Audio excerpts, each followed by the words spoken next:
Chaitanyena tasmai Shri Gurave Namaha.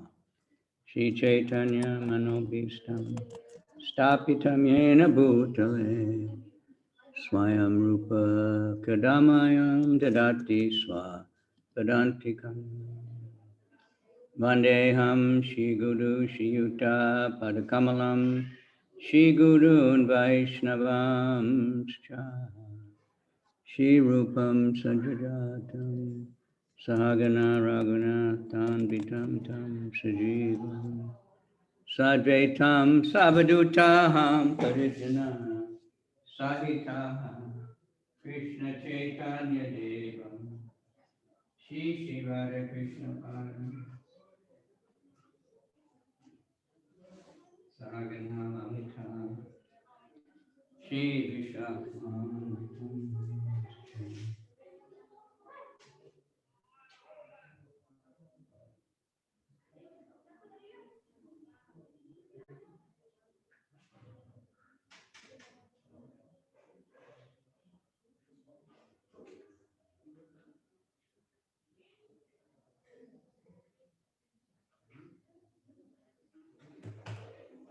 Nama Om Vishnu Padaya Krishna Pristaya Bhutale Shrimate Bhakti Vedanta Swaminiti Namne Namaste Saraswati Devi Gauravani Pracharane Nirvisesha Sunyavadi Paschatya Desatarane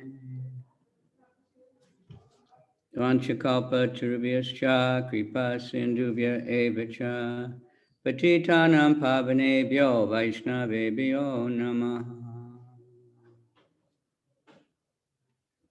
Namo Mahavadhanaya Krishna Prema Pradayate Krishnaya Krishna Chaitanya Namani Gaura Krishna Namaha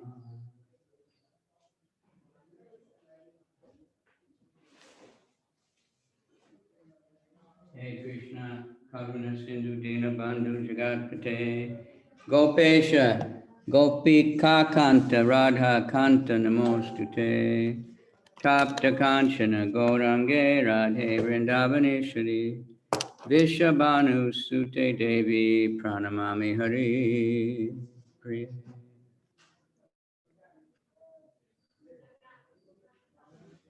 Mukam Karoti Vachalam Pangam Langayate Girim Tat Kripa Tamaham Ande Shri Guru Dinatarine.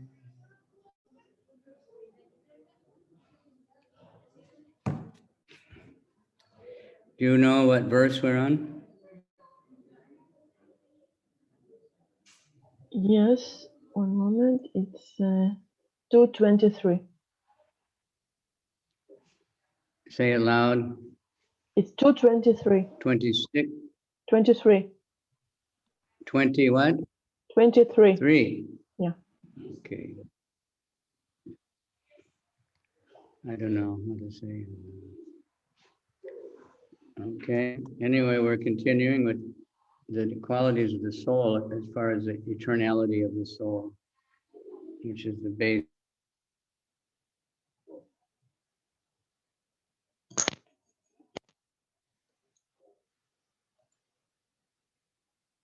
Мы читаем Бхагавад-гиту, вторую главу, которая описывает качество души.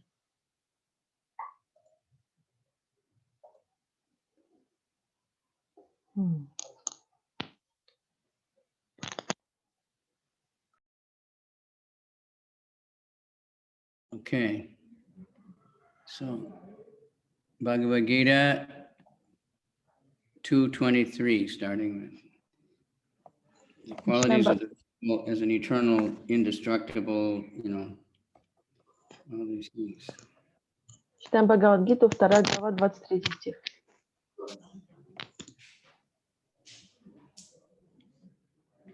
Nainam chindanti shastrani, nainam dahati pavaka, nachainam kledayantyapo, nasochayati marutaha.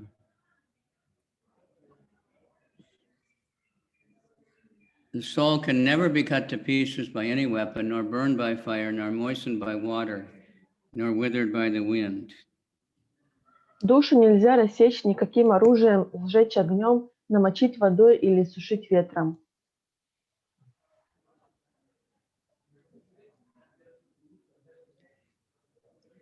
Okay, purport. All kinds of weapons, swords, flame weapons, rain weapons, tornado weapons are unable to kill the spirit soul.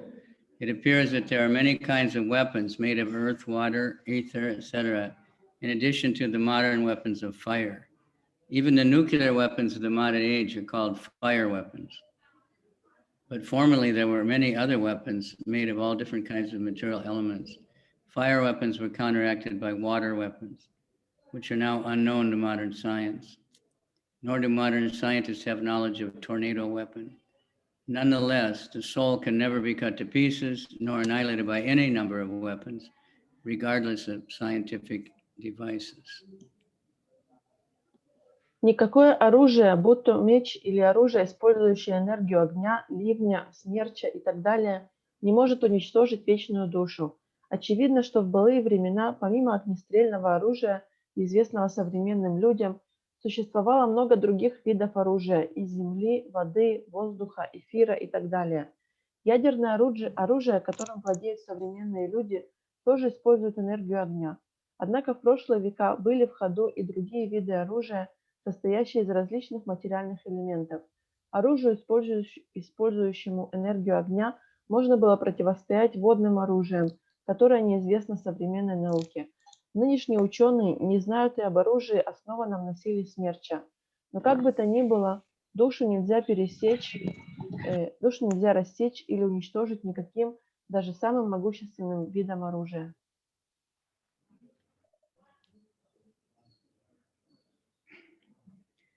Okay.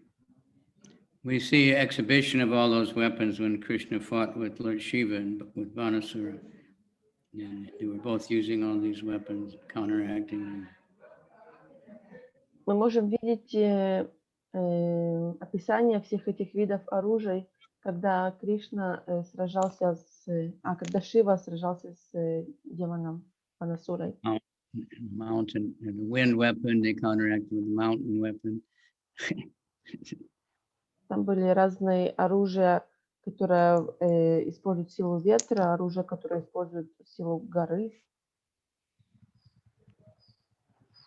The Mayavadi cannot explain how the individual soul came into existence simply by ignorance and consequently became covered by the illusory energy. Nor was it ever possible to cut the individual souls from the original Supreme Soul. Rather, the individual souls are eternally separated parts of the Supreme Soul. Because they are atomic individual souls eternally, Sanatan, they are prone to be covered by the illusory energy. And thus they become separated from the association of the Supreme Lord, just as sparks of the fire, although one in quality with the fire, are prone to be extinguished when out of the fire.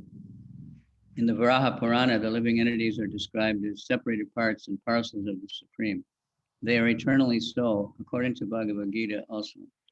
But even after being liberated from illusion, living entity remains a separate identity, as is evident from the teachings of the Lord to Arjuna.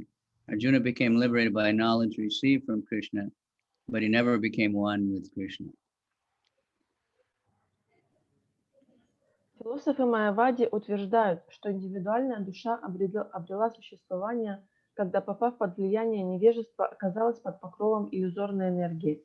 Однако они не могут объяснить, как такое возможно, ведь индивидуальные души нельзя отсечь от изначальной высшей души. Значит, они вечно отделенные частицы высшей души. Поскольку крошечные души вечно сохраняют свою индивидуальность, они склонны попадать под влияние иллюзорной энергии, лишаясь таким образом возможности общаться с Верховным Господом. Так искры пламени, которые качественно не отличны от огня, гаснут, вылетая из костра.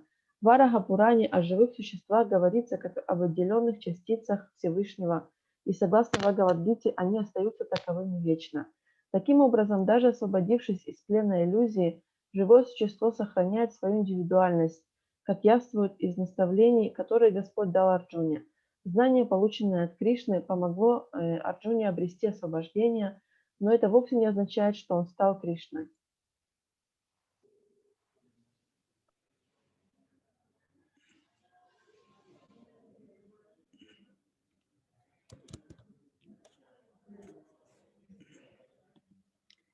Okay, next verse, 24.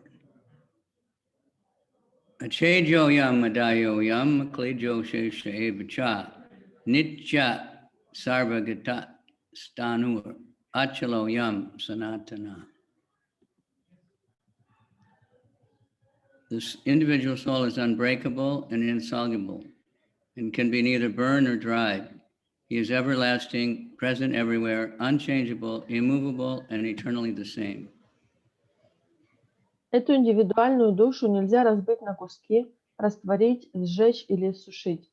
Неизменная, неподвижная и вечная, она пребывает повсюду и всегда сохраняет свои свойства.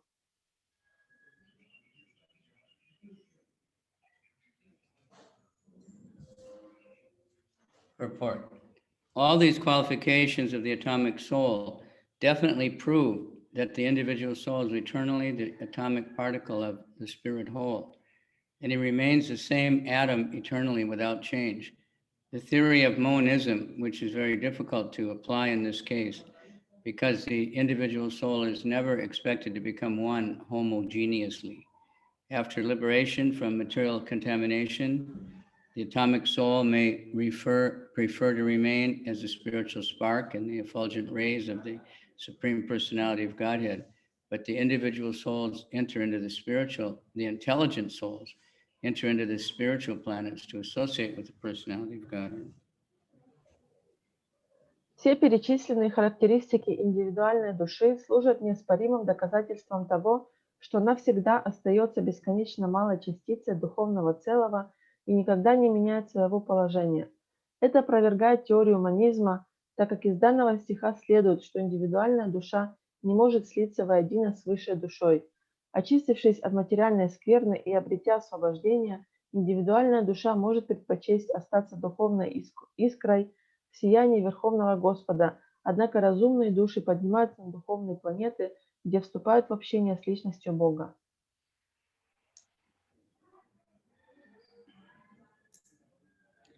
The word sarvagata, all-pervading, is significant because there is no doubt that the living entities are all over God's creation. They live on the land, in the water, in the air, within the earth, and even within fire. The belief that they are sterilized in fire is not acceptable, because it is clearly stated here that the soul cannot be burned by fire. Therefore, there is no doubt that there are living entities also on the sun planet with suitable bodies to live there. If the sun globe is uninhabited, then the word sarvagata, living everywhere, becomes meaningless. В этом стихе примечательно слово «сарвагата» – «вездесущая». Живые существа, вне всякого сомнения, находятся в каждом уголке творения Бога. Они живут на суше, в воде, в воздухе, под землей и даже в огне. С утверждением о том, что огонь уничтожает живые существа, нельзя согласиться, ибо здесь ясно сказано, что душа не горит в огне. Поэтому несомненно, что живые существа в телах, приспособленных к жизни в огне, обитают и на солнце. Если бы солнце было необитаемым, слово «сарвагата», живущее повсюду, утратило бы смысл. The scientists are always finding some kind of living thing in places where they thought it was impossible for anyone to live because of the temperature or something. Ученые всегда находят какие-то места, в которых живут разные живые существа, и такие места, в которых они думали, что там невозможно вообще жизнь. I saw it, in the airport in Tel Aviv, they have all those different exhibitions they put up when you're leaving down the hallway. Я видел в аэропорту в Тель-Авиве, там, когда вы уезжаете, вдоль стены всякие разные картины висят. Выставка. So somebody found life in the Dead Sea, some sort of plant or something. И кто-то нашел жизнь в Мертвом море, какой-то вид растения. Previously, they were saying there's no life there, impossible. Раньше говорили, что там нету жизни, это невозможно. But Krishna can make a body to live anywhere, so there's bodies on all the different planets, but they're not like our body. Our body can't live there, so they think no one can. Кришна создает тела, которые могут жить везде, Но мы думаем, что если наше тело не может обитать в какой-то среде, то там нет жизни. Even they know, we can't live underwater either, but there's so many things that live underwater, right? И также мы не можем жить под водой, но тем не менее есть очень много видов жизни, которые живут под водой. So many different kinds of fish and different things, and plants, and so many things. Различные живые существа и также растения. So why not on the moon or the other planets and Venus and Mars? And they're just different types of bodies. Поэтому почему бы тогда не было жизни на Луне или на Венере или на каких-то других планетах? Там просто другой вид тел.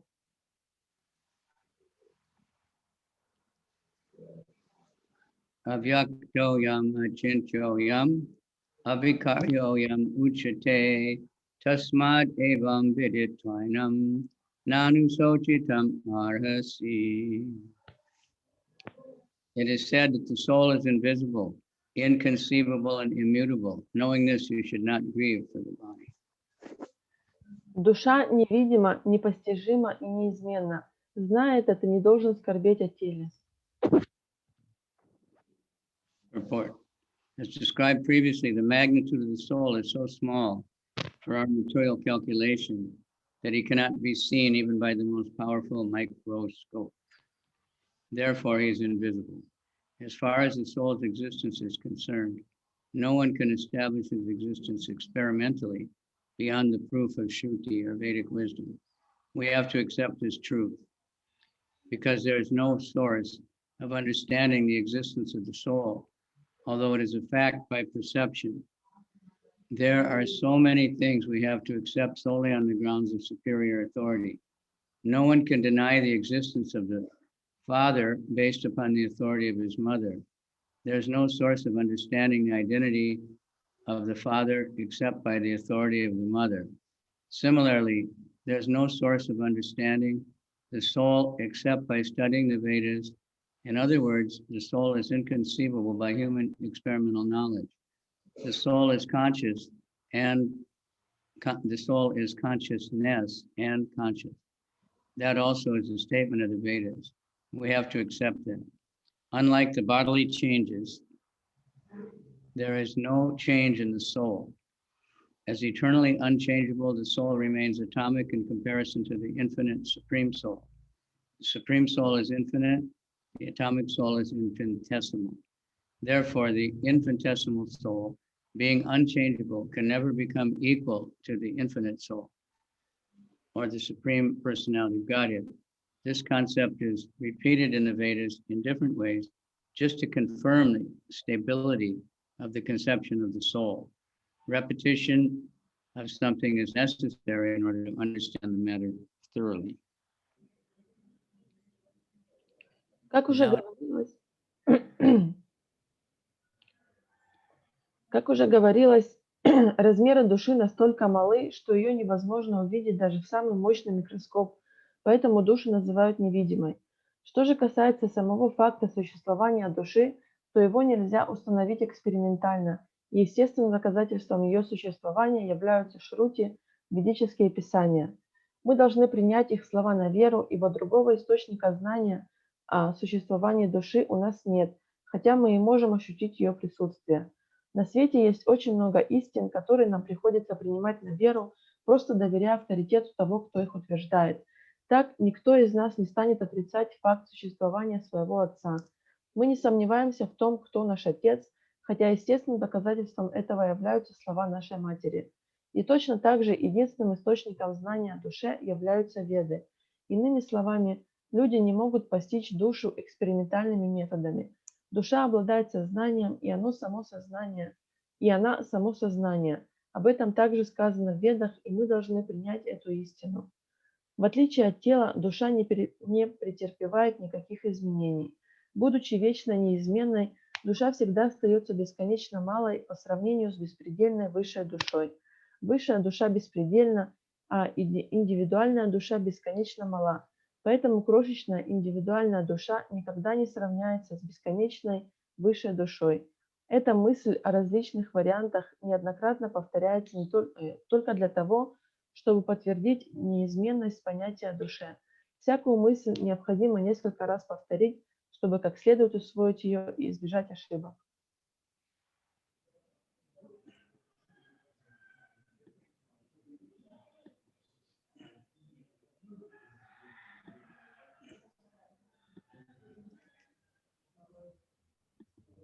Atta chainam nityajatam nityam va manise mritam tapi tvam mahabaho nainam sochitam arhasi.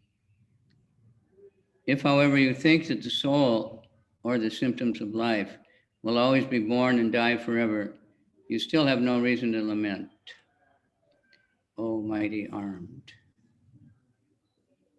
Но даже если ты думаешь, что душа или признаки жизни постоянно рождается и навеки умирает, у тебя все равно нет причин для скорби, о могучерукий Арджуна. Purport. There's always a class of philosophers, almost akin to the Buddhist, who do not believe in separate existence of the soul beyond the body. When Lord Krishna spoke the Bhagavad-gita, it appears that such philosophers existed, and they were known as the Lokayatikas and the Vaibhashikas. Such philosophers maintain that life symptoms take place at certain mature condition of material combination. The modern material scientists and materialist philosophers also think similarly. According to them, the body is a combination of physical elements, and at a certain stage of life, symptoms develop by interaction of the physical and chemical elements. The science of anthropology is based on this philosophy. Currently, many pseudo-religions, now becoming fashionable in America, are adhering to this philosophy, as are the nihilistic, devotional, non-devotional Buddhist sects.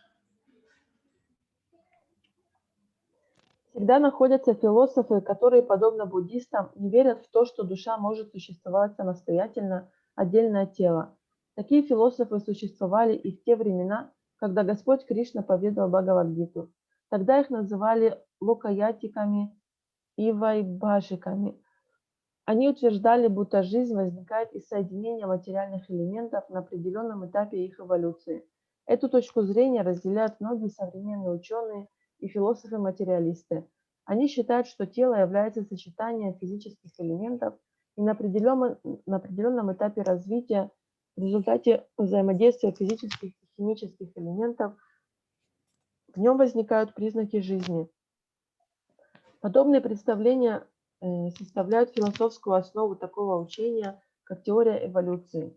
В наши дни эту философию активно используют многие псевдорелигиозные группы, которые особенно популярны в Америке, а также нигилистические буддистские секты, проповедующие атеизм. So modern people, they're thinking they're coming up with new things, but we see in Sanskrit, they have names for all these things from the Vedas. They're eternal. Современные люди, они думают, что они придумают какие-то новые вещи, новые философии, но мы видим, что у этих вещей даже есть имена на санскрите, поэтому здесь нет ничего нового. There was always Mayavadis, there was always materialists, there was always Vaishnavas. They just pop up in different places more prominently. Всегда были майявади, всегда были материалисты, и всегда были вайшнавы, они просто появлялись в разных местах. Even if Arjuna did not believe in the existence of the soul, as the Vaibhashic philosophy, there would be still have no good cause for lamentation. No one laments the loss of a certain bulk of chemicals and stops discharging his prescribed duty. On the other hand, the modern science and scientific warfare, so many tons of chemicals are wasted in achieving victory over the chemical enemy. According to the Vaibhashic philosophy, the so-called soul or Atma vanishes along with the deterioration of the body. So in any case, whether Arjuna accepted the Vedic conclusion that there is an atomic soul or he did not believe in the soul, he had no reason to lament. According to this theory, since there are so many living entities generating out of matter every moment, and so many of them are being vanquished every moment, there's no need to grieve for such incidents. if there was no rebirth for the soul, Arjuna had no reason to be afraid of being affected by sinful reactions due to killing his grandfather and teacher.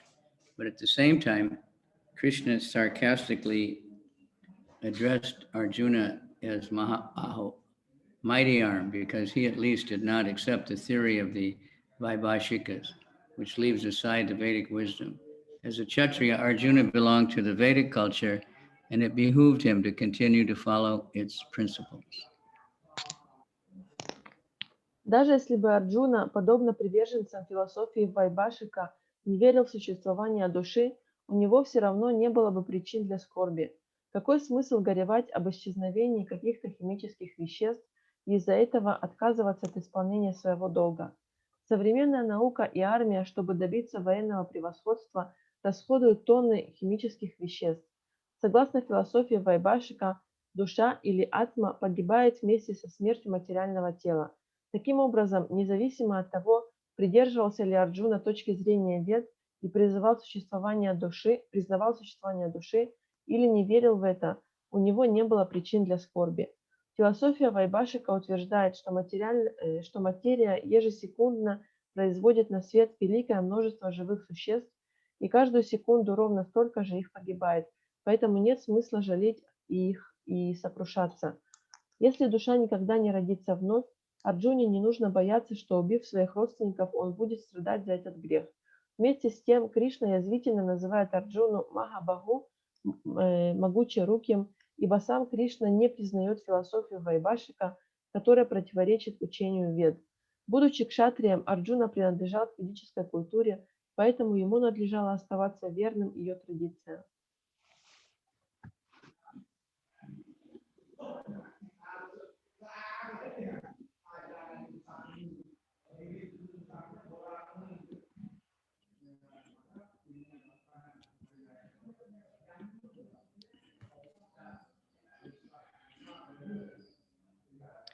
Jatasya hi dhruvo michur, dhruvam janmamritasya cha, tasmad apari harierte, natvam sochitam arhasi.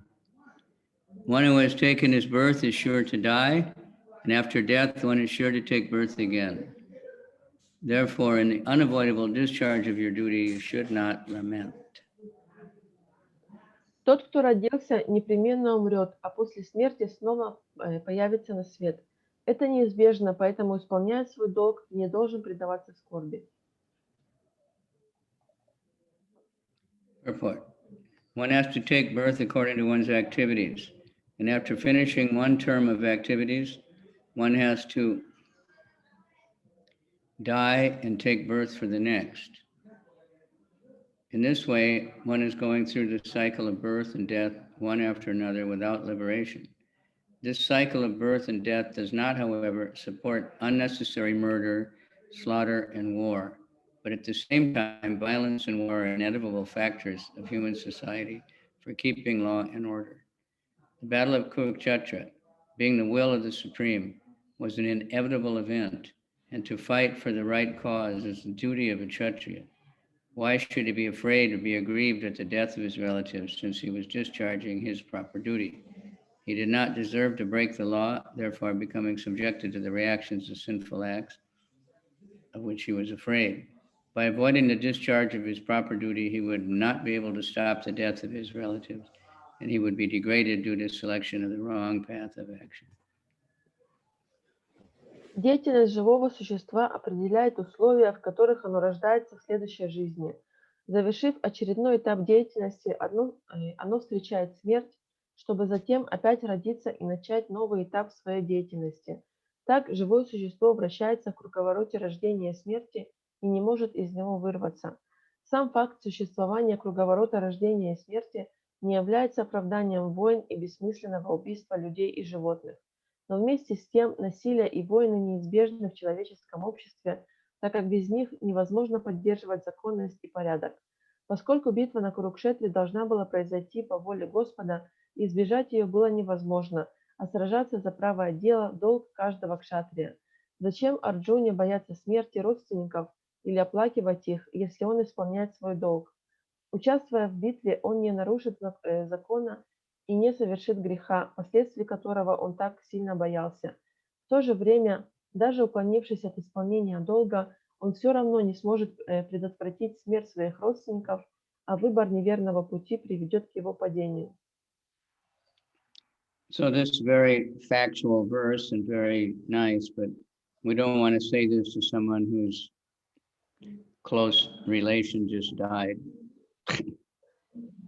Это, конечно, очень хороший стих, но мы не должны говорить его тому, чей близкий родственник или какой-то близкий погиб.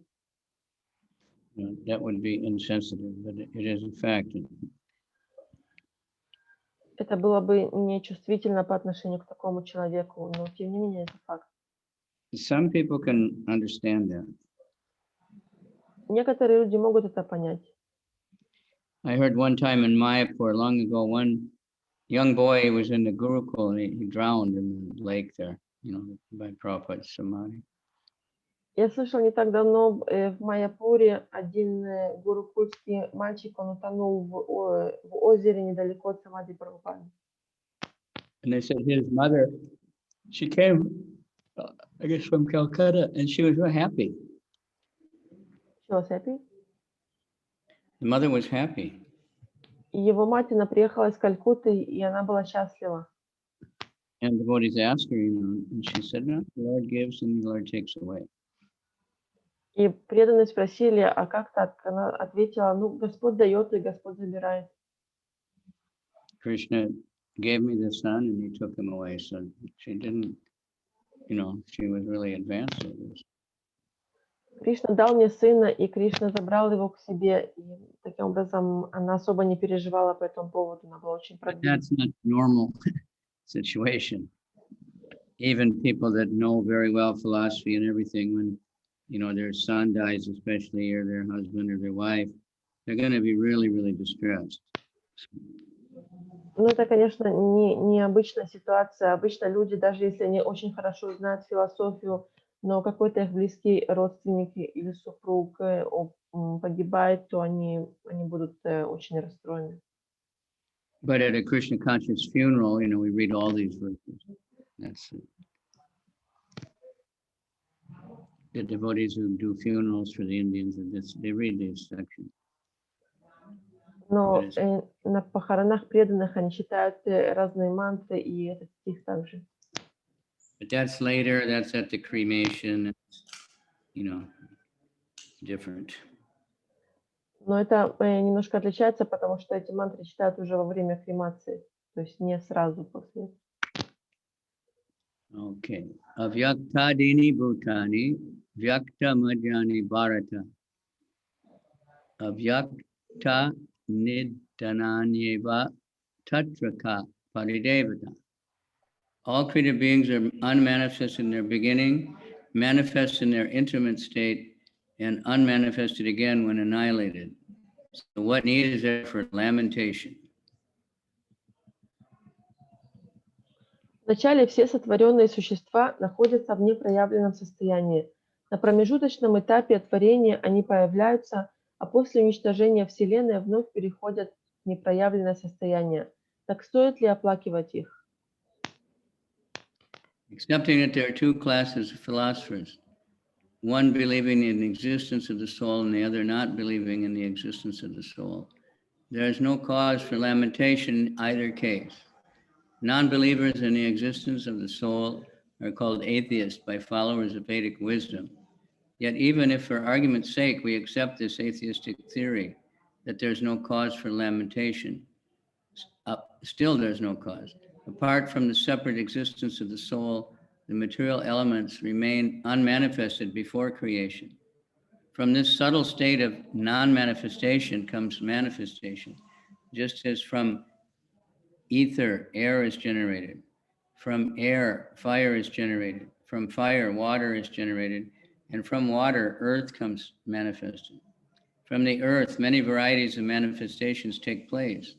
Take, for example, the big skyscraper manifested from the earth.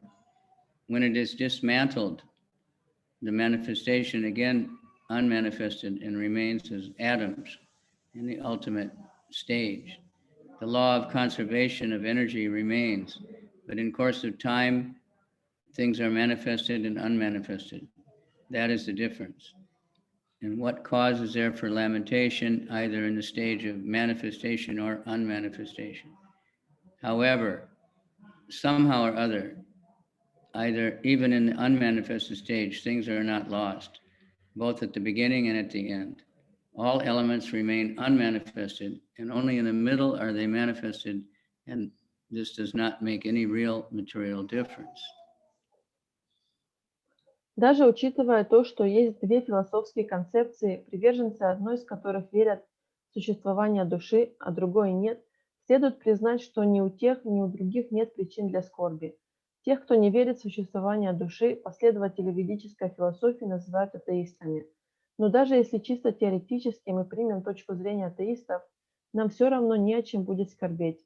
Тому, кто не принимает во внимание факт самостоятельного существования души, следует помнить, что до начала творения все материальные элементы находятся в непроявленном состоянии.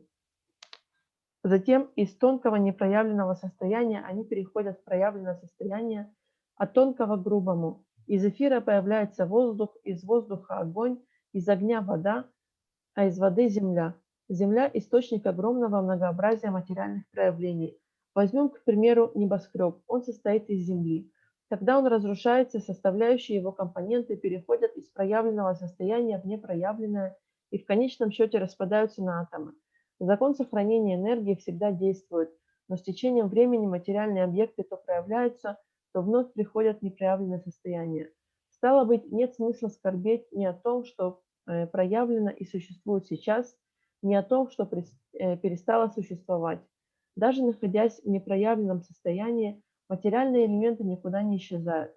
В начале и в конце они находятся в непроявленном состоянии и проявляются только на промежуточной стадии, что по сути нисколько не меняет положение дел.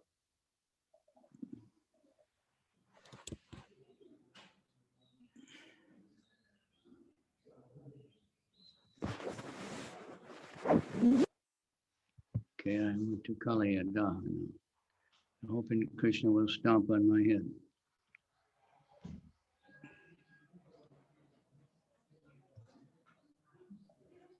Я под фотографией Кришна Кали, надеюсь, что он наступит мне на голову.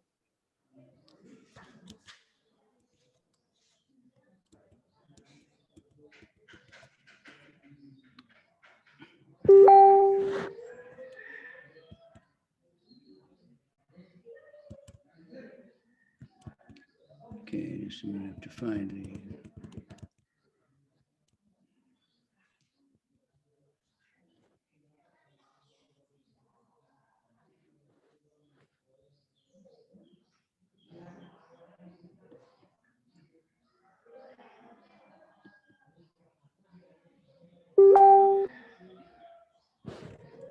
Hare Krishna.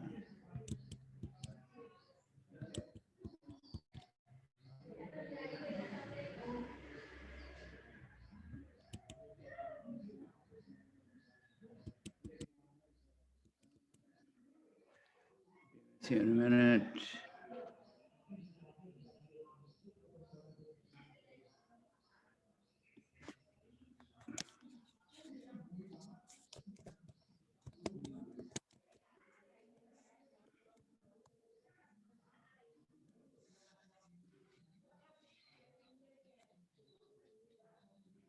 Hare Krishna. My database disappeared, so open it again. Which verse we on now? Like 29 or something? 28. 28? Yep.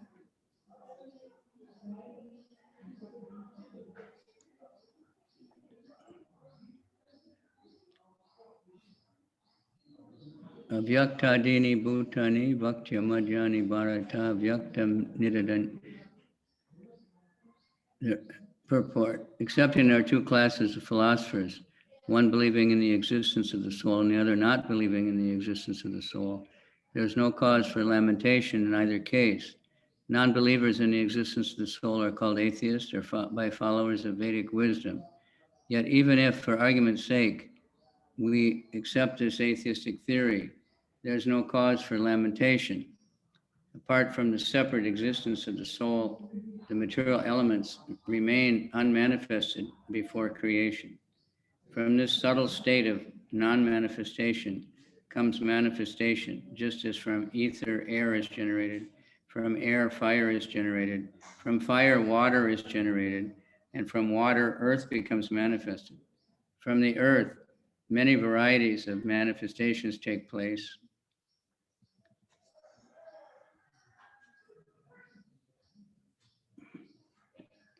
Take, for example, a big skyscraper manifested from the earth. You read that already, right? Yeah, we read that.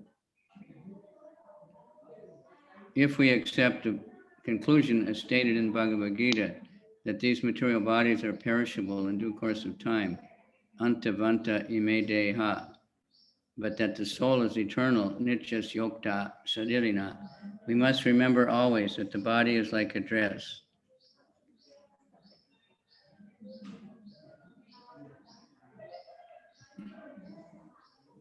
Если же принять точку зрения Вед и Бхагавад-гиты, согласно которой с течением времени погибают только материальные тела, тогда как душа существует вечно, то необходимо всегда помнить о том, что наше тело подобно одежде. Why lament the change of a dress? The material body has no factual existence in relation to the eternal soul. It is something like a dream. In a dream, we may think of flying in the sky or sitting on a chariot as a king. But when we wake up, we can see that we are neither in the sky nor seated in a chariot. The Vedic wisdom encourages self-realization on the basis of non-existence of the material body. Therefore, in either case, whether one believes in the existence of the soul or does not believe, there's no need to lament the loss of the body. Так стоит ли печалиться, меняя старую одежду на новую? В сравнении с вечной душой материальное тело предстает чем-то нереальным. Его существование подобно сну. Во сне мы видим себя летящими по небу или восседающими на царской колеснице, но просыпаясь, обнаруживаем, что мы не в небе и не в колеснице. Давая понять, что материальное тело иллюзорно, Веды побуждают людей стремиться к осознанию своей духовной природы. Итак, независимо от того, верим мы в существование души или нет, у нас нет никаких причин оплакивать смерть тела. So back to the beginning paragraph, I think we've all seen buildings that get torn down. Я думаю, что мы все видели здания, которые разрушают. Anyone who lives in a city, we see that. There's some building, we see it again and again, and all of a sudden it's just a pile of broken things. Те, кто живут в городах, они могут замечать такую картину, что есть какое-то здание, которое мы привыкли видеть, и в один прекрасный момент оно превращается в груду камней. And it's just, maybe they're trying to rescue some of the steel out of it or something, but mostly it's just broken stones that you just have to throw away somewhere and use them to fill up a hole somewhere else. Может быть, во время разрушения, и после разрушения кто-то пытается там что-то ограбить, но обычно это просто груда камней, которую потом используют для того, чтобы залатывать какие-то дыры.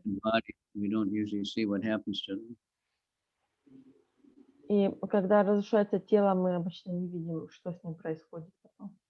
Although if they're cremated, sometimes we see just a pot of ashes. Хотя, если его кремируют, то мы можем видеть, что оно превращается в груду пепла. If they bury him, they usually hide it away. It looks okay just before they bury it. People don't think about what happens. Обычно его хоронят, и люди не думают о том, что там с ним происходит. Okay, number 29. Charyavat pashyati kaschare nam. Charyavat vadati tataiva chanya. Charyavat chinam anyat shanoti shutvapinam veda nachaiva kaschit. Some look on the soul as amazing. Some describe him as amazing. And some hear of him as amazing, while others, even after hearing about him, cannot understand him at all. I like this one very much.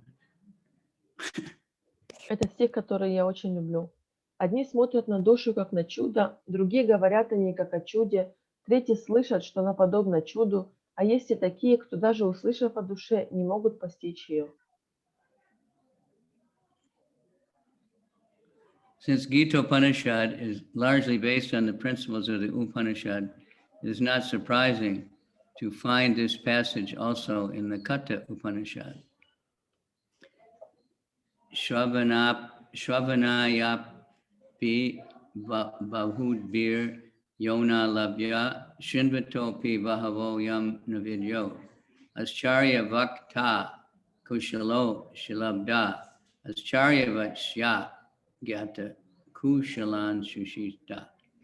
The fact that the spirit atomic soul is within the body of a gigantic animal, in the body of the gigantic banyan tree, and also in the microbiotic germs, millions of billions of which occupy only an inch of space, is certainly very amazing.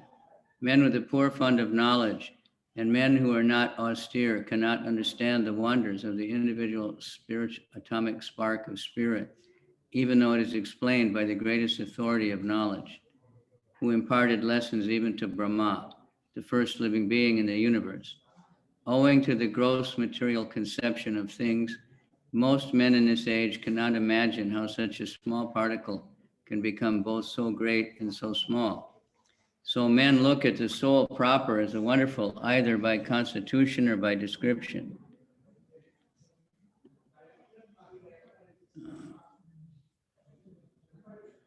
Illusioned by the material energy, people are so engrossed in subject matters for sense gratification that they have no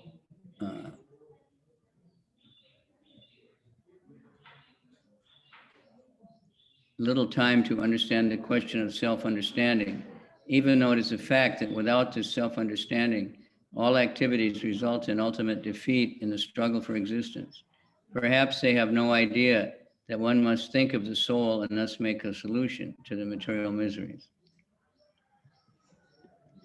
Some people who are inclined to, you can read that one. Гита Упанишад основана главным образом на философии Упанишад, поэтому неудивительно, что похожий стих есть в Катха Упанишад. Тот факт, что бесконечно малая душа может находиться как в теле огромного животного или могучего баньянового дерева, так и в теле микроба, миллионы которых умещаются на пространстве не более булавочной головки, безусловно, представляется нам чудом.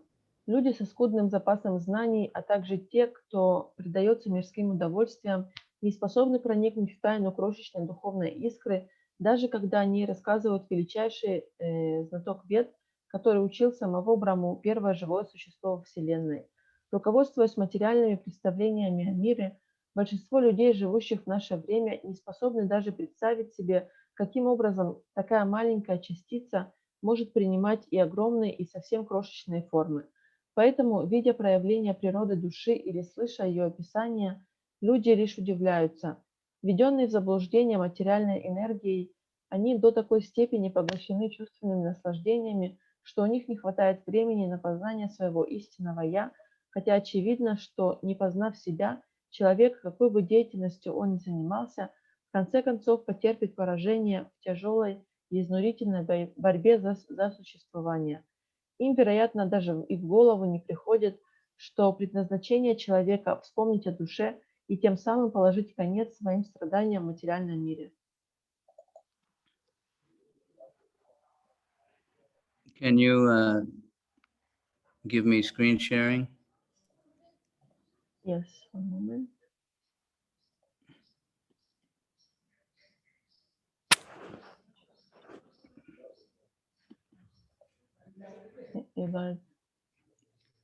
It's disabled at the moment.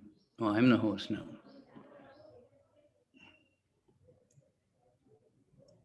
Okay.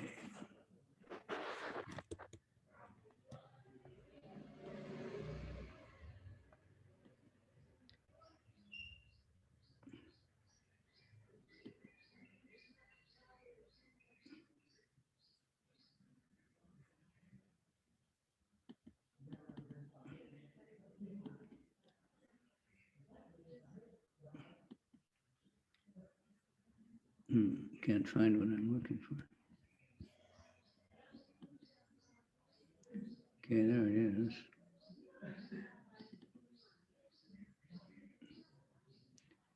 Okay, what do you see now? No.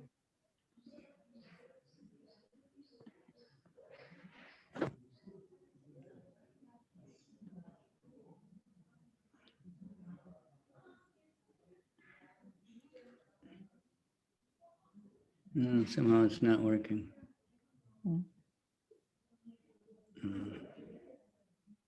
Mysterioso. Okay, we'll carry on. There's these pictures you can find online of the sand magnified, and it's just amazing. It looks like some kind of crystal stones and everything. Every grain of sand is different. They say there's no two the same anywhere. Можете найти онлайн фотографии крупным планом песка. Это очень удивительно. Он выглядит как разные всякие драгоценные камни. И говорят, что нету двух похожих песчинок, они все разные.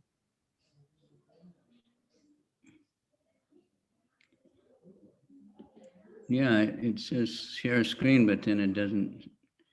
It gives all these other things. So anyway, the scientists say that there's no two grains of sand the same out of all the grains of sand, just like snowflakes. Ученые говорят, что нету двух одинаковых песчинок, точно так же, как и нету двух одинаковых снежинок. And that in one grain of sand, there's more atoms than there are grains of sand in the whole planet. И в одной песчинке больше атомов, чем всего песка на Земле. So I don't know how they know that, right? How they measure all these things, but they think they do, So. Я не знаю, каким образом они смогли это посчитать и измерить, но это, тем не менее, это удивительно. But just to give us an idea of how much we don't know, we know that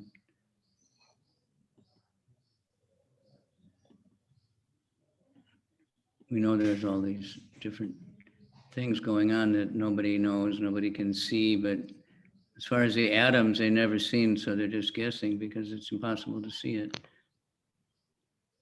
Это может дать нам какое-то представление, что существует столько много вещей, которые мы не можем понять и не можем объяснить. Как, например, атомы, хотя мы их не видим, но мы можем понять, как они действуют.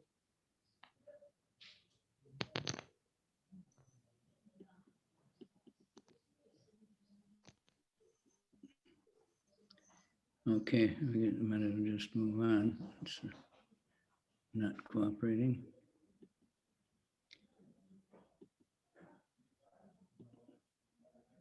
Some people who are inclined to hear about the soul may be attending lectures in good association, but sometimes, owing to ignorance, they are misguided by acceptance of the supersoul and the atomic soul as one, without distinction of magnitude. It is very difficult to find a man who perfectly understands the position of the supersoul, the atomic soul, their respective functions and relationships, and all other major and minor details. It is still more difficult to find a man who has actually derived full benefit from knowledge of the soul and who is able to describe the position of the soul in different aspects. But if somehow or other one is able to understand the subject matter of the soul, one's life is successful. Некоторые из тех, кто стремится узнать о душе, посещают лекции на духовные темы и ищут общество духовных людей, но иногда по невежеству попадают под влияние ложных представлений о том, что сверхдуша и индивидуальная душа тождественны друг другу. В наше время очень трудно найти человека, который обладал бы совершенным знанием о положении души и сверхдуши, об их природе, взаимоотношениях и так далее. А еще труднее найти того, кто в полной мере воспользовался преимуществами этого знания и способен всесторонне описать положение души. Но если так или иначе человеку удастся постичь природу души, цель его жизни будет достигнута.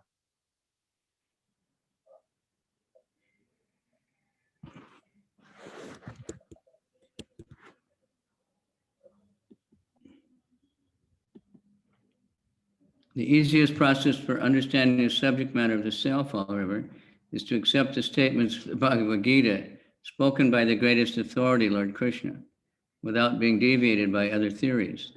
But it also requires a great deal of penance and sacrifice, either in this life or in previous lives, before one is able to accept Krishna as the Supreme Personality of Godhead. Krishna can, however, be known as such by the causeless mercy of the pure devotees, and by no other way.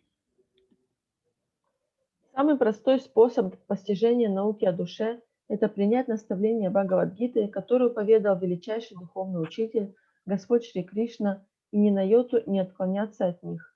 Для этого необходимо, чтобы человек либо в этой, либо в прошлой жизни совершил множество аскетических подвигов и жертвоприношений. Это поможет ему признать Кришну верховной личностью Бога. Однако по-настоящему постичь Кришну можно только по беспричинной милости Его чистого преданного и никак иначе.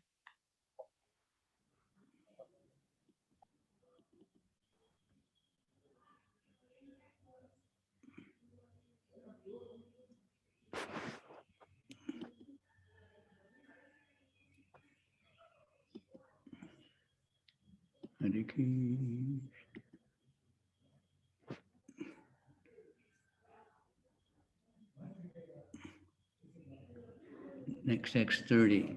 Dehi nityam avajoyam, dehe sarvasya bharata, tasmat sarvani bhutani natvam sochitam arhasi.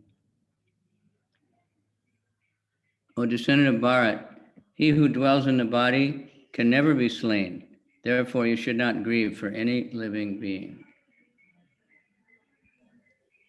О потомок Бхараты, того, кто пребывает в теле, невозможно уничтожить, поэтому ты не должен скорбеть ни об одном живом существе.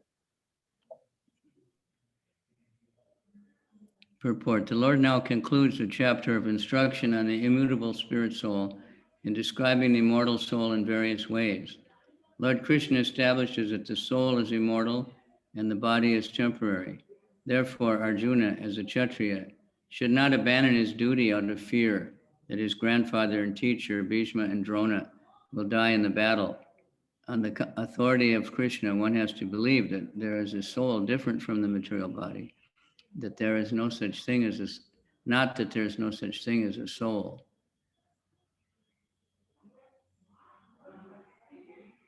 And that living symptoms develop at a certain stage of material maturity, resulting from the interaction of chemicals.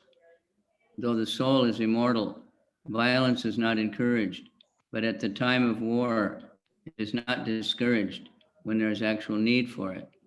That need must be justified in terms of sanction of the Lord, not capriciously. Здесь Господь Кришна подводит итог своим наставлениям о природе неизменной вечной души. Описав различные качества бессмертной души, Господь заключил, что душа вечна, а тело бренно. Поэтому Арджуна, будучи кшатрием, не должен отказываться от исполнения своего долга, боясь того, что его дед Бхишма и учитель Дрона погибнут в сражении. Полагаясь на авторитет Шри Кришны, мы должны поверить в существование души, отличной от материального тела, и отказаться от представления о том, что души не существует и что признаки жизни появляются на определенной стадии развития материи в результате взаимодействия химических элементов. Бессмертие души не является оправданием насилия, однако во время войны насилие допустимо, если необходимость в нем действительно существует. Насилие можно применять только с дозволения Господа, а не по собственной прихоти.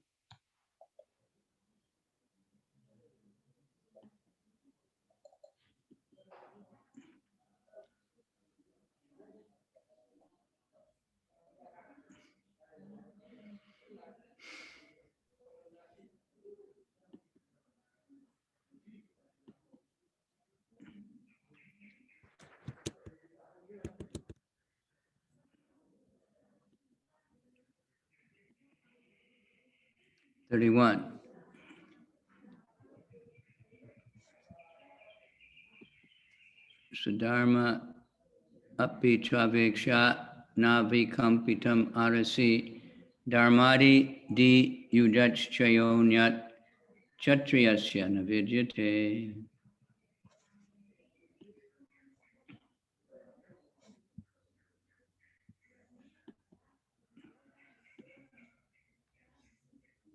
Considering your specific duty as a Kshatriya, you should know that there is no better engagement for you than fighting on religious principles.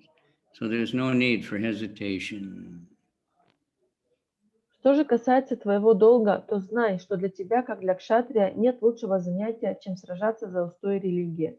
Стало быть, у тебя нет причин для колебаний. Report. Out of the 4 orders of social administration, the second order for the matter of good administration is called Kshatriya. Chat means hurt. One who gives protection from harm is called Kshatriya. Trayate, to give protection. The Kshatriyas are trained for killing in the forest. A Kshatriya would go to the forest and challenge a tiger face to face and fight with the tiger with his sword. When the tiger was killed, it would be offered the royal order of cremation. This system has been followed even up to the present day by the Kshatriya kings of Jaipur state. The Kshatriyas are especially trained for challenging and killing because religious violence is sometimes a necessary factor. Therefore, Kshatriyas are never meant for accepting directly the order of sannyas or renunciation. Non-violence in politics may be diplomacy, but it is never a factor in principle. It is in religious law books it is stated. Ahaveshu michonyam jigamsato mahikchita yudamanaha param shakya swargam yantya param mukhaha yagyeshu pashavo brahman hanyate satatam dvijay samskrita kila mantraischa tepi swargam avapnuvam. In the battlefield, a king or kshatriya, while fighting another king envious of him, is eligible for achieving the heavenly planets after death, as the brahmanas who attain the heavenly planets by sacrificing animals in the sacrificial fire. Therefore, killing on the battlefield on religious principles and killing animals in the sacrificial fire are not at all considered to be acts of violence, because everyone is benefited by the religious principles involved. The animal sacrifice gets a human life immediately without undergoing the gradual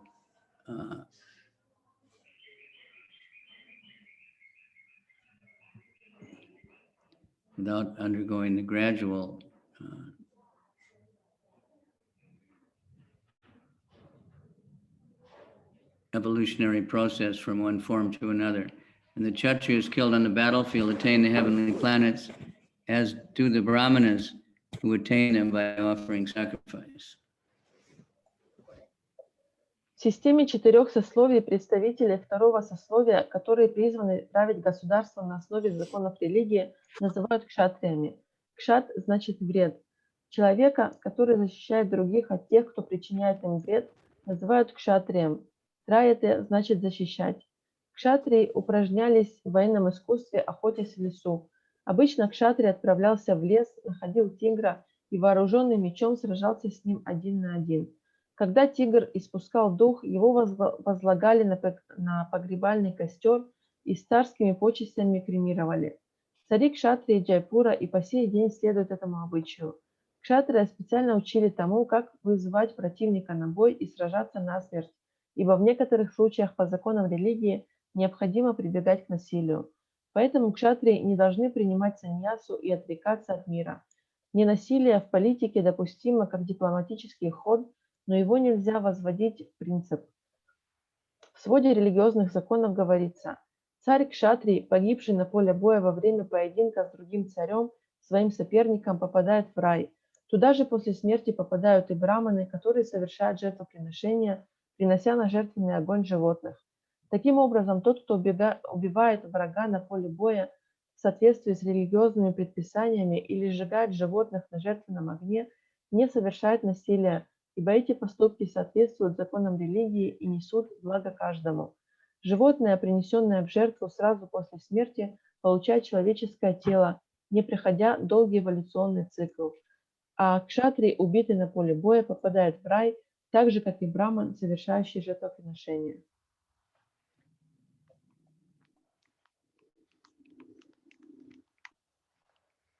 There are two kinds of swadharma, specific duties. As long as one is not liberated, one has to perform the duties of his particular body.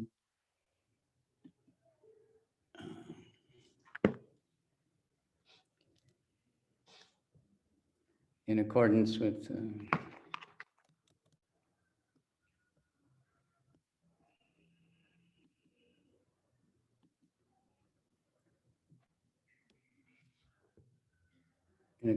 religious principles in order to achieve liberation. When one is liberated, one's swadharma, specific duty, becomes spiritual and is not in the material bodily concept. In the bodily conception of life, there are specific duties for the brahmanas and kshatriyas, respectively, and such duties are unavoidable.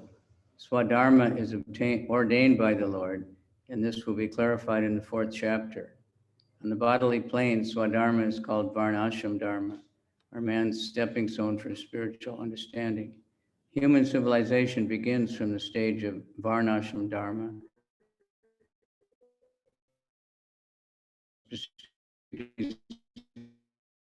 In terms of the specific mode duty in any field of action, in accordance with the orders of higher authorities, serves to elevate one to the higher status of life.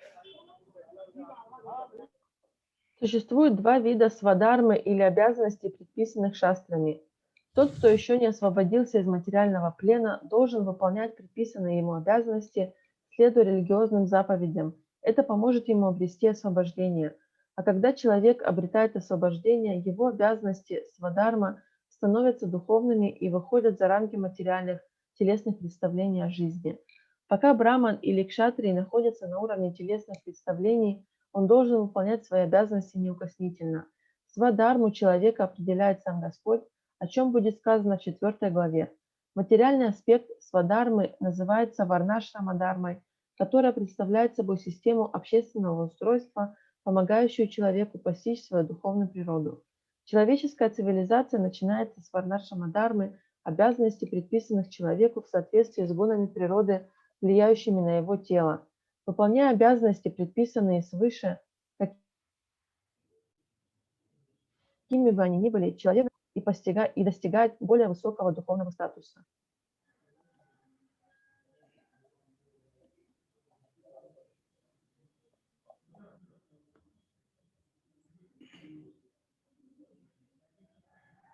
Okay. Happy are the Kshatriyas. We hear about even in the Vikings, you know, they were happy to go into battle. The Kshatriyas, they knew if they were killed in the battle, they would go to heaven. And if they won the battle, they would, you know, get all the kingdom and all the spoils of the fight. So they were happy to fight. They weren't afraid at all of being killed, so they could fight really good, you know. Мы можем наблюдать, что даже среди викингов они любили ходить на поле боя и сражаться, потому что кшатрий, если он погибает на поле боя, он отправляется на райские планеты, но если он не погибает и он выигрывает сражение, то он получает в ответ царство. Поэтому все кшатрии, они любили сражаться, они не боялись. Okay, here's one of my favorites. One of my favorite words. Yadritschaya chopapanam swargadwaram apavritam sukina kshatriya parta labante yudam idrisham. O Partha, happy are the Kshatriyas to whom such fighting opportunities come unsought, opening for them the doors of the heavenly planets. О Партха, счастливы те кшатрии, которым возможность сражаться приходит сама собой, открывая перед ними врата рая.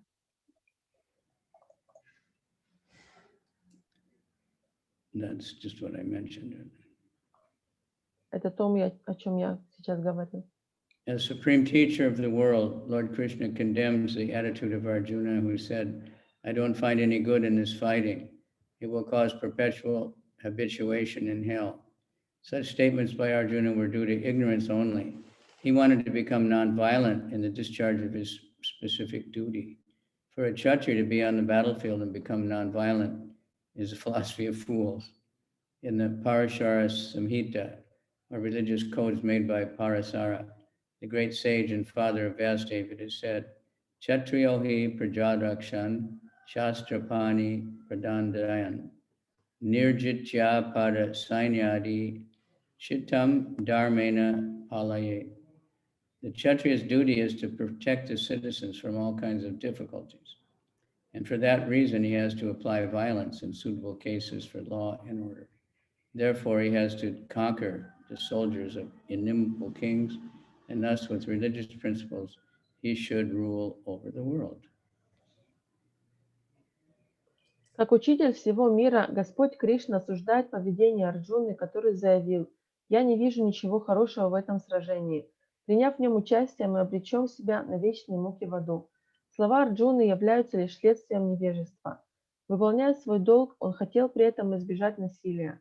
Однако кшатрии, который, находясь на поле боя, пытается избежать насилия, выглядит очень глупо. Парашара Смрити, в своде религиозных законов, составленном великим мудрецом Парашарой, отцом Ясадевы, сказано: долг кшатрия защищать своих подданных от любых бедствий, и для этого он, когда необходимо, обязан применять насилие, чтобы сохранить законность и порядок. Поэтому он должен разгромить армию враждебных ему царей и править миром во всем, руководствуясь заповедями религии. Considering all aspects, Arjuna had no reason to refrain from fighting. If he should conquer his enemies, he would enjoy the kingdom, and if he should die in the battle, he would be elevated to heaven, whose doors were wide open for him. Fighting would be for his benefit in either case. Таким образом, у Арджуны не было никаких причин отказываться от сражения. Победив врага, он будет наслаждаться царствованием, а погибнув в бою, попадет в рай, врата которого широко открыты для него. И в этом, и в другом случае, вступив в сражение, он только выиграет. Attichet tvam imam dharmyam sangramam na kadishyasi tatak swadharmam kirtim cha hitva papam avabhyasi. If, however, you do not perform your religious duty of fighting, you will certainly incur sins for neglecting your duties and thus lose your reputation as a fighter.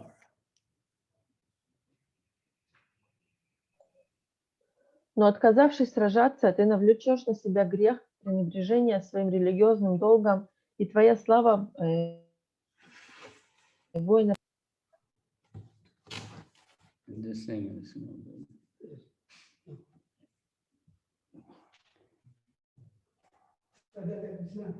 Arjuna was a famous fighter, and he attained fame by fighting many great demigods, including Lord Shiva.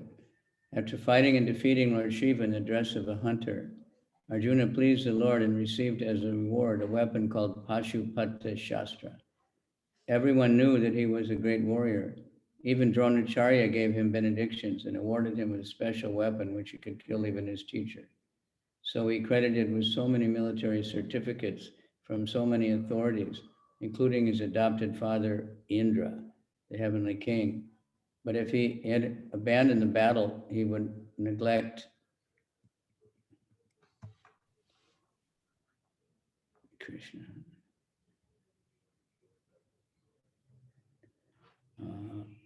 His specific duty as a Kshatriya, he would lose all his fame and good name and thus prepare his royal road to hell. In other words, he would go to hell not by fighting, but by not fighting.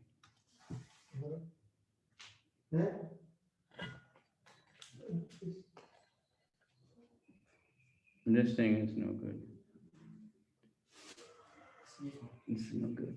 It doesn't work. Next verse. 34. Akirtim chapi bhutani kataya syanti te vyayam sambhavistasya chakritir marunad atirichite. People will always speak of your infamy, And for a respectable person, dishonor is worse than death. Во все времена люди будут говорить о твоем позоре, а для человека с именем бесчестия хуже смерти.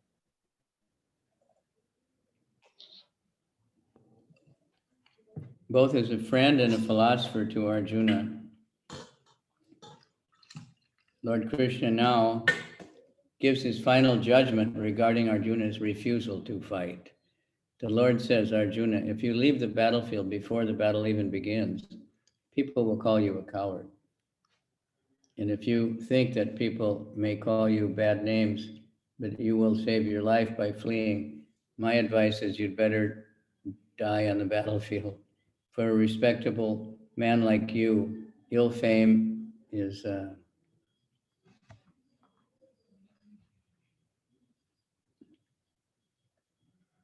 worse than death. So you should not flee for fear of your life. Better to die in the battle. That will save you from ill fame by misusing my friendship and losing your prestige in society.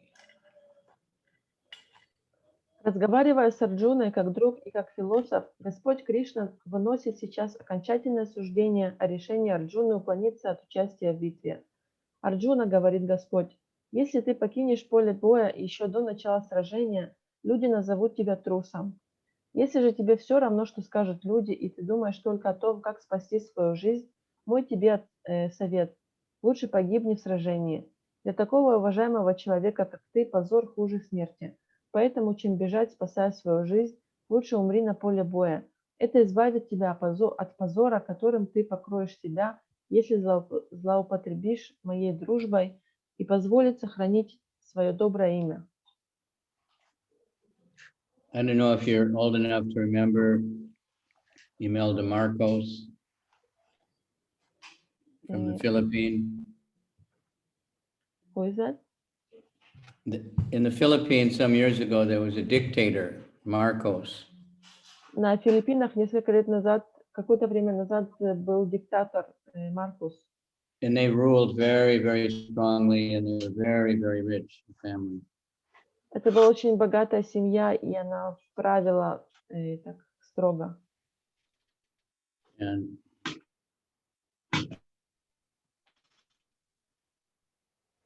all of a sudden, they got kicked out. The people just, just rebelled like anything. И в один прекрасный момент люди восстали и свергли их. So even the American military had to come in with a helicopter and rescue them and take them to Hawaii, and they had to be hiding. И даже американская армия должна была вмешаться, они послали вертолеты для того, чтобы спасти их. И они спасли их и переправили на Гавайи, где они скрывались. So she had been living like a queen, like she had I can't remember, something like 5,000 pairs of shoes and so many dresses and, and big mansions and yachts, and all of a sudden they had to be hiding out. И это была женщина, это диктаторша, она была очень богата, она жила в роскошном дворце, у нее там было 5000 пар обуви, то есть у нее было все, и в один прекрасный момент им нужно было жить вот так в изгнании и скрываться. And all the people, all the news in the world,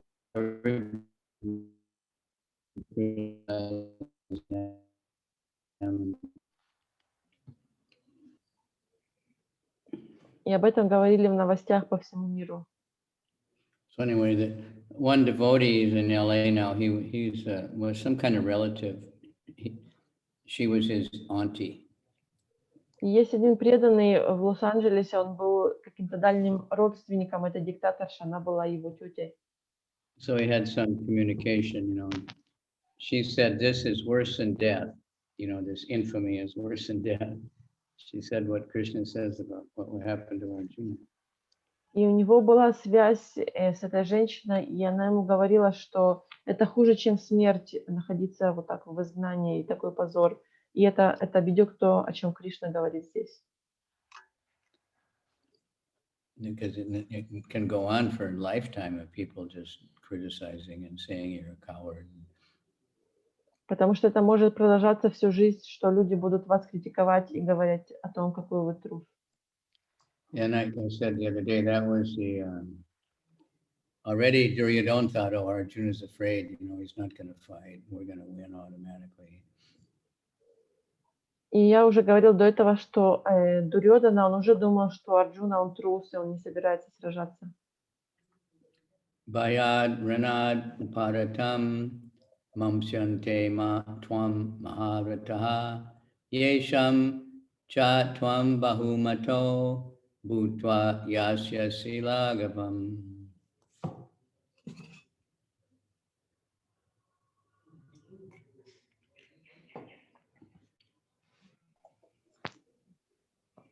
The great generals who have highly esteemed your name and fame will think that you have left the battlefield out of fear only, and thus they will consider you insignificant. Великие военачальники, которые были о тебе столь высокого мнения, решат, что только страх заставил тебя покинуть поле боя и сочтут тебя ничтожеством. Purport. Lord Krishna continued to give his verdict to Arjuna. Do not think that the great generals like Duryodhana, Karna, and other contemporaries will think you left out of compassion for your brothers and grandfather. They will think you left out of fear for your life.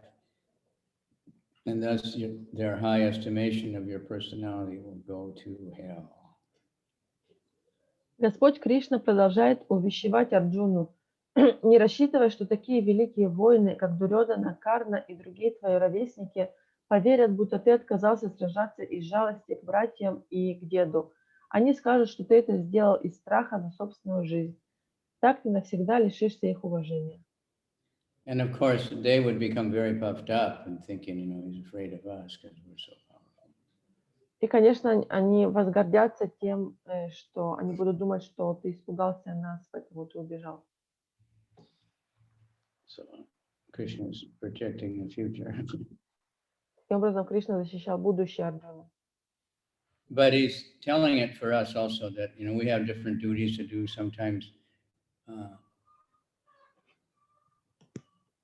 The word, what you have in Russian, the word phobia? It's the same word. Same word, right? Угу. То есть, таким образом, Кришна говорит это также для нас. У нас у всех есть какие-то обязанности, которые мы должны выполнять. It's probably a Greek word, so therefore it comes up in many languages. But so if you look up phobia on the internet, it's amazing. There's just hundreds of phobias. Как, например, если вы поищите в интернете слово «фобия», то это удивительно, сколько много фобий существует. Main ones we used to hear about elevators, people are afraid of claustrophobia, they're afraid of a small space. Одна из самых известных – это клаустрофобия, когда люди боятся закрытых пространств. There's one for religion, afraid of religion. Есть также религиозная фобия, когда люди боятся религии. We've experienced that when we try to preach. Many people, they don't want anything to do with anything religious.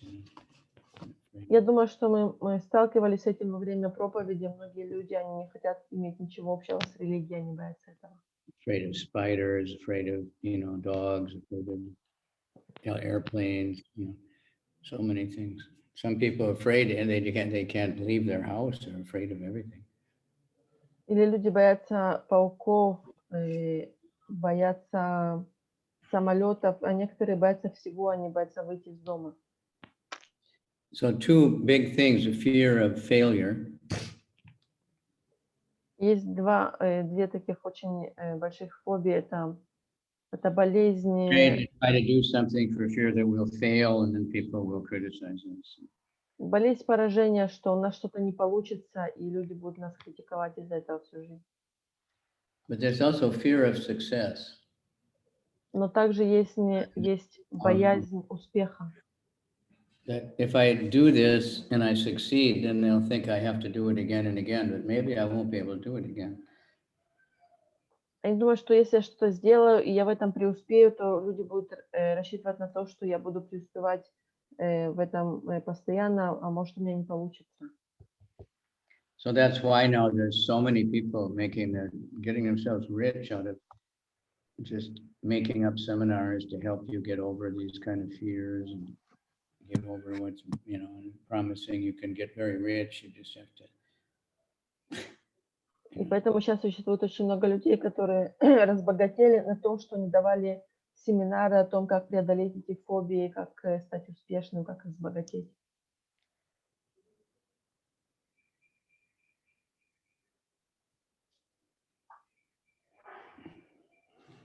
Okay, next 36. Avacha vadams cha bahun badisyanti tabahitaha nindantas tava samartvam tato dukkha taram nukim. Your enemies will describe you in many unkind words and scorn your ability. What could be more painful for you?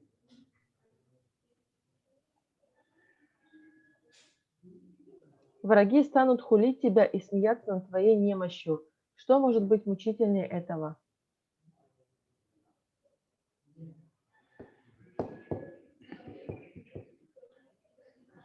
Purport.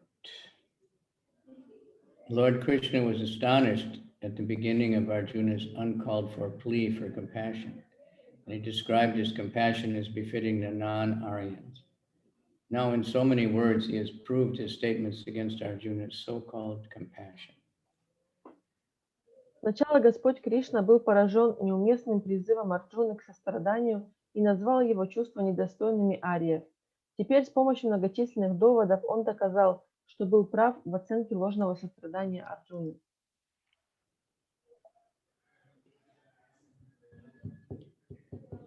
So like Krishna says, do not fear. Surrender everything to me, do not fear, because we're naturally afraid. Поэтому Кришна говорит, не бойся, предайся мне, оставь все, предайся мне, не бойся, потому что мы естественным образом боимся всего. Phobia is a big issue, there's things in the environment people are afraid of water, afraid of lightning. Фобия – это серьезная тема, она очень часто мы с ней сталкиваемся. Например, люди боятся воды, боятся чего-то в окружающей среде. Medical mutilation fears and Боятся situations. каких-то медицинских последствий или ситуаций.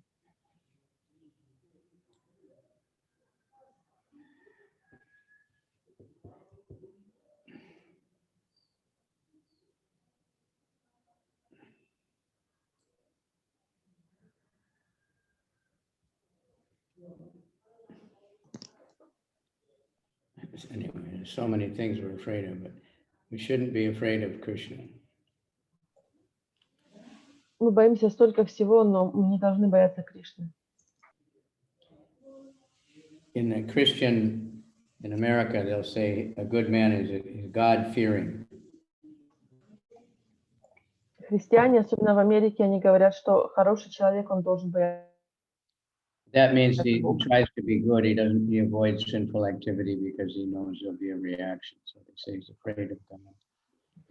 Это обычно означает, что он должен быть правильным, он не должен грешить, потому что, то есть он не должен грешить из-за страха быть наказанным Господом. But Prabhupada said, no, God is your friend. Krishna is your friend. You don't have to be afraid of him. Но Прабхупад говорил, что Господь, Он является нашим другом, нам не нужно Его бояться. But I just looked at, these phobias, and these are real things that people have to go to psychiatrists, И я смотрел на эти фобии, я искала о них, и оказывается, что это серьезная вещь, и люди ходят к психиатрам для того, чтобы вылечиться от этого. They all use Greek words, but anthrophobia, fear of flowers. Они используют греческие слова, греческие термины для того, чтобы описать фобии. Есть, оказывается, фобия боязнь цветов.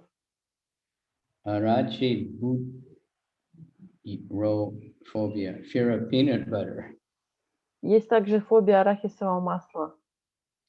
Of course, there are people that are deadly allergic to peanuts. So Но это можно понять, есть люди, у которых очень серьезная аллергия на арахис. Fear of thunder and lightning. Боязнь грома и молнии.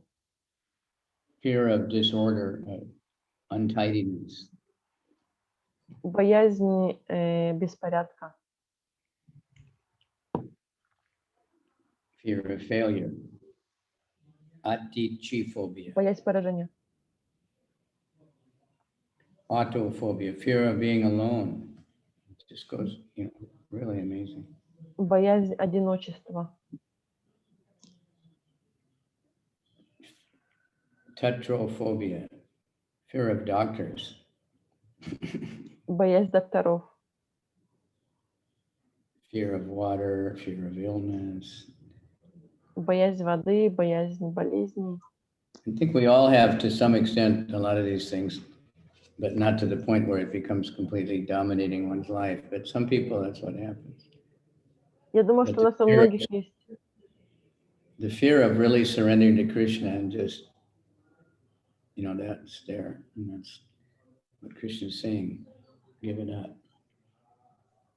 Я думаю, что у нас у многих есть в какой-то степени эти страхи, но, конечно, не до такой степени, что от них нужно лечиться. Но страх предания себя Господу, он существует у всех, поэтому Кришна говорит: не бойся. Okay, number 37.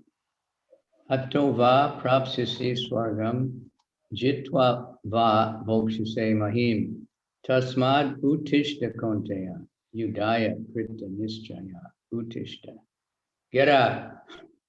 Utishta ishta. That's what we say when we wake up the deities. Utishta. But in a different way. Утишта значит вставай. Это то, что мы говорим утром также божествам, когда их будем. O son of Kunti, either you will be killed on the battlefield and attain heavenly planets, or you will conquer and enjoy the earthly kingdom. Get up and fight with determination. О сын Кунти, либо ты погибнешь в бою и достигнешь райских планет, либо победишь и будешь наслаждаться земным царством. Поэтому наберись решимости, встань и сражайся. Even though there was no certainty of victory for Arjuna's side, he still had to fight. For even being killed there, he would be elevated to the heavenly planets.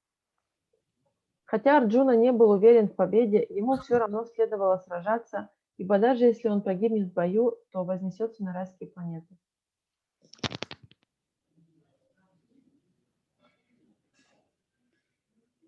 So just give it up and work for Krishna in this life. And if it turns out that you don't go back to Godhead, it's not true. You had a good life anyway.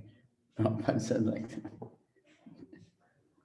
Поэтому делайте все для Кришны, но даже если вы не попадете к Кришне в конце жизни, то, по крайней мере, вы хорошо прожили эту жизнь.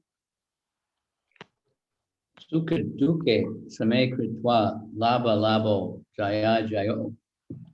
Tato yudaya yujasva naivam papam abhapsasi.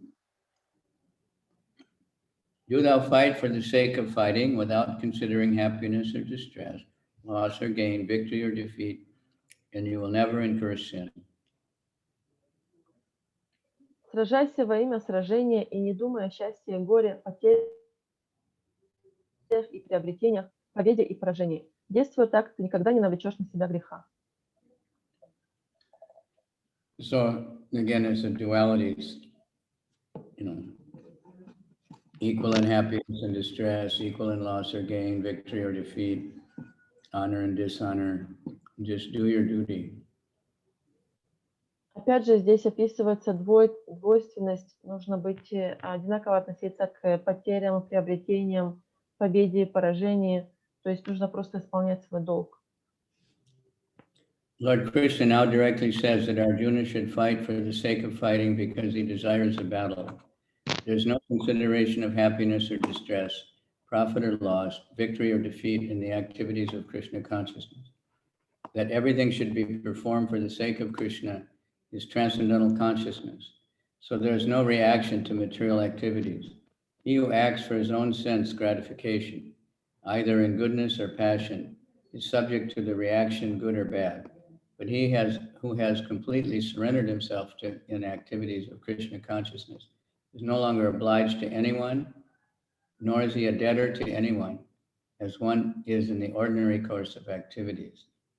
It is said, Devarshi Bhutapta Nrinam Pritinam Naking Karonayam Rene Sharajan Sarvatmanaya Sharanam Sharanyam Gato Mukundam Parivritchakartam.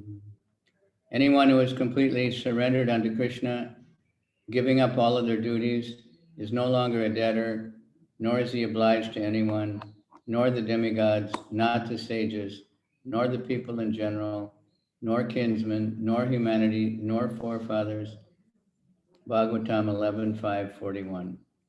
That is an indirect hint given by Krishna to Arjuna in this verse, and the matter will be more clearly explained in the following verses. Господь Кришна прямо говорит Арджуне, что тот должен сражаться просто ради сражения, поскольку эта битва желает сам Господь. Человек, действующий в сознании Кришны, не думает о счастье и горе, потерях и приобретениях, победе и поражении.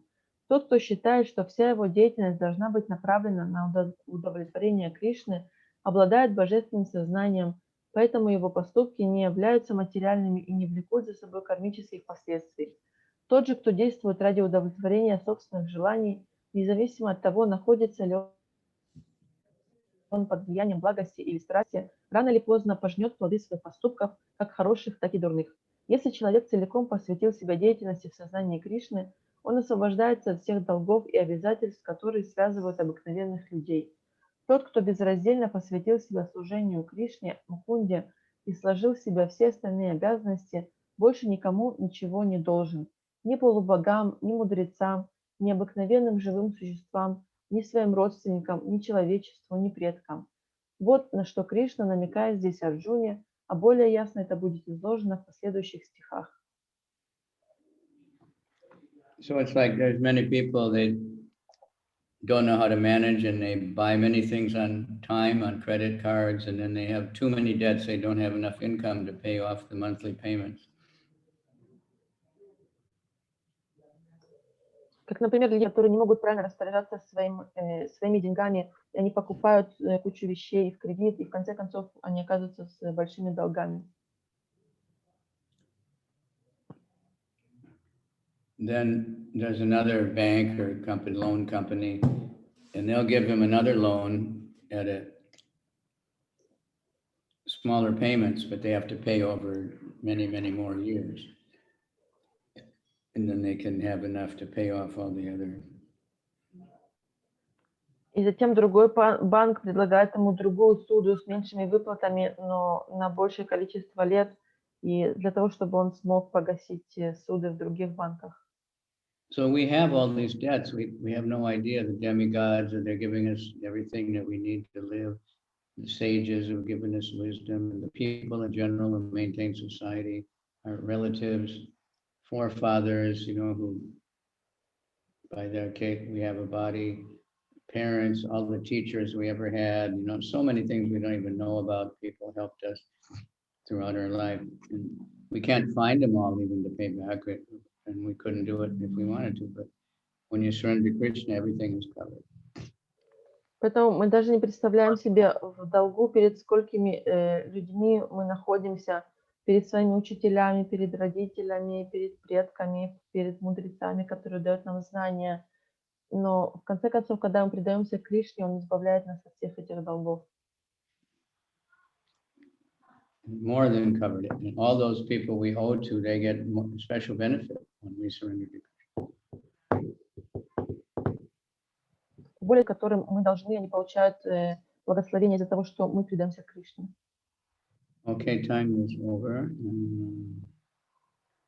Any comments or questions? У кого-то есть вопросы, комментарии?